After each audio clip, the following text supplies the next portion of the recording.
Greetings, everyone. Welcome to Spacing Out. I'm Maureen Elsberry. And I'm Alejandro Rojas. Thank you for joining us. We're here to get you caught up on the news, so here are some of the UFO and space stories that have made headlines recently.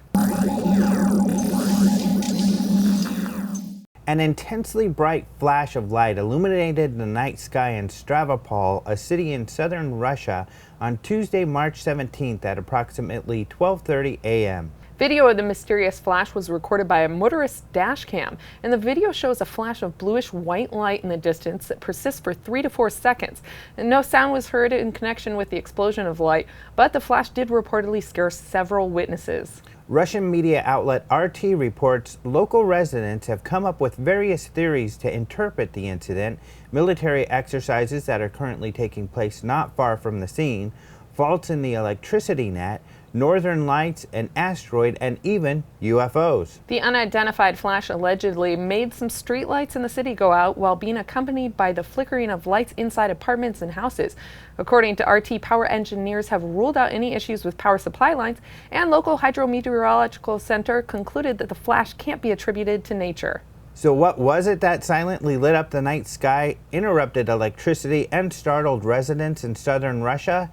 Experts surmise that the flash originated on the ground, so if the source of the flash was an alien spacecraft, it either crashed quietly or was doing something on the ground to cause a flash. For now, locals are in the dark as to what caused the mysterious flash of light. Alien activity in the western central English county of Western Midlands is apparently keeping police officers pretty busy. According to the West Midlands Police Department's website, as part of its pledge to be as open and transparent as possible, West Midlands Police published all FOI requests onto its website as a matter of course. It continues, and while the Act enables important statistics and information to be published, it has also highlighted some of the force's more unusual callouts. One FOI request asked, "Please, under the Freedom of Information Act, can you tell me how many alien abductions have been reported in West Midlands over the past 3 years, breaking it down for each area? Can you also give details on each case and how the report was resolved?" The department says it has received 23 alien-related reports during the past 4 years. How these numbers compare to police departments in other parts of the world is unknown, but it seems like a lot, considering that these aren't simple calls about strange lights in the sky. 2 calls were from people who were either being attacked by aliens or were reporting an alien home invasion. 3 of the calls were from people seeking police assistance because extraterrestrials were allegedly in the process of abducting them or coming to abduct them. 4 calls were from people who reported that they were either talking to aliens or hearing aliens talking to them. The remaining 14 calls were from people reporting that they had seen extraterrestrials in West Midlands. The police department points out every effort is made to ensure that the figures presented are accurate and complete. However, it is important to note that these data have been extracted from a number of data sources used by forces for police purposes. The detail collected to respond specifically to your request is subject to the inaccuracies inherent in any large-scale recording system. As a consequence, care should be taken to ensure data collection processes and their inevitable limitations are taken into account when interpreting those data. The 23 reports provided by the West Midlands Police resulted from its own system search using the term alien and alien abduction. So it's conceivable that the department has received more than 23 extraterrestrial-related reports, which might contain other terms like extraterrestrial and/or ET.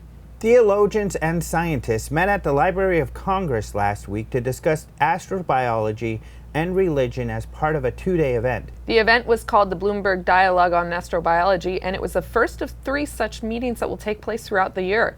It was hosted at the John W. Kluge Center at the Library of Congress, and the purpose of the event was to examine how recent discoveries about the origins and future of life in the universe may affect religious traditions and their various conceptions of humanity, the self, and our place in the cosmos. The first part of the event consisted of a series of conversations between scholars. 7 scholars participated, most of whom have expertise in religious traditions. However, the group also included a planetary scientist and a planetary biologist. The scholars examined readings and research on astrobiology and its intersections with the world's religious traditions.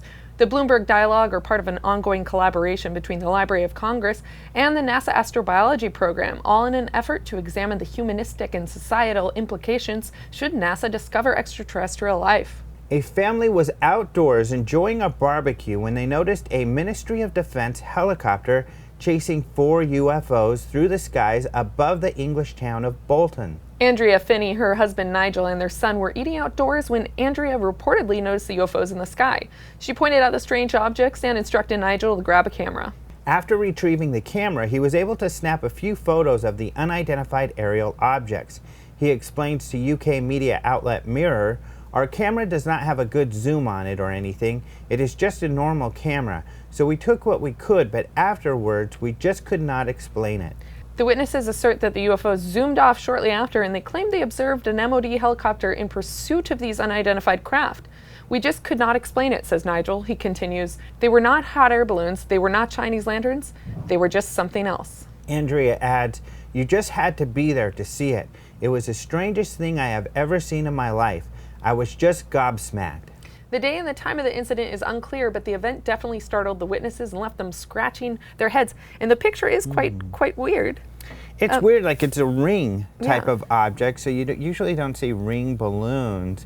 But I also don't see 4 objects, though. They're all pictures of one object, and even they've got a wide kind of field of view. Right. So you'd think you would see the other 4, but you only see one. That I was kind of a little bit curious about that as well, because clearly. And then you think maybe that they would get pictures of the helicopter chasing objects. Yeah, there's one picture where you can kind of see what might be way off in the background, a helicopter, but it looks like a tiny one. And it's not even really associated with the. Yeah. But I'm not sure what this object is. Yeah. Yeah, if they saw what they're explaining, what they saw, it's pretty cool. Yeah. Pretty weird. Weird donut UFO. Yeah. Scientists have been listening for signals from aliens for decades, and thanks to new technology, the search for extraterrestrial communication just got an upgrade. Jason McClellan has that story. A new instrument recently went online that will help astronomers in the search for intelligent extraterrestrials. Steady astronomers have scanned the skies with radio telescopes for more than 50 years, searching for potential alien communication. Opponents of this method think the search for radio signals is a waste of time and money because extraterrestrial civilizations obviously use something more advanced than radio waves to communicate. This view, of course, is purely speculation, but scientists have been working on new technology for years to expand the search. Now, a new instrument called NeuroSETI has been installed at the University of California's Lick Observatory on Mount Hamilton near San Jose that allows for near-infrared optical SETI. Shelley Wright, assistant professor of physics at the University of California, San Diego, led the development of the new instrument. She explains that infrared light would be an excellent mean of interstellar communication. According to a press release from the University of California, San Diego, NeuroSETI will also gather more information than previous optical detectors by recording levels of light over time so that patterns can be analyzed for potential signs of other civilizations, a record that could be revisited as new ideas about what signals extraterrestrials might send emerge. SETI pioneer Frank Drake points out that in addition to being a much more affordable method of searching for alien communication, infrared signals are so strong that we only need a small telescope to receive them. He continues, smaller telescopes can offer more observational time, and that is good because we need to search many stars for a chance of success. Although this technology isn't brand new, it has only just been perfected to work mounted to a telescope. Wright explains that she had to wait 8 years for technology to catch up. The NeuroSETI instrument installed at Lick Observatory was activated on March 15, 2015. That's all for this episode of Spacing Out. As always, remember to visit our website, openminds.tv, for all the latest UFO news, and follow us on Twitter at OpenMindsTV. Let us know if you enjoyed today's episode by liking the episode on YouTube and leaving us your comments in the section below. You can also download our podcast, Open Minds UFO Radio, on iTunes or at openminds.tv/radio.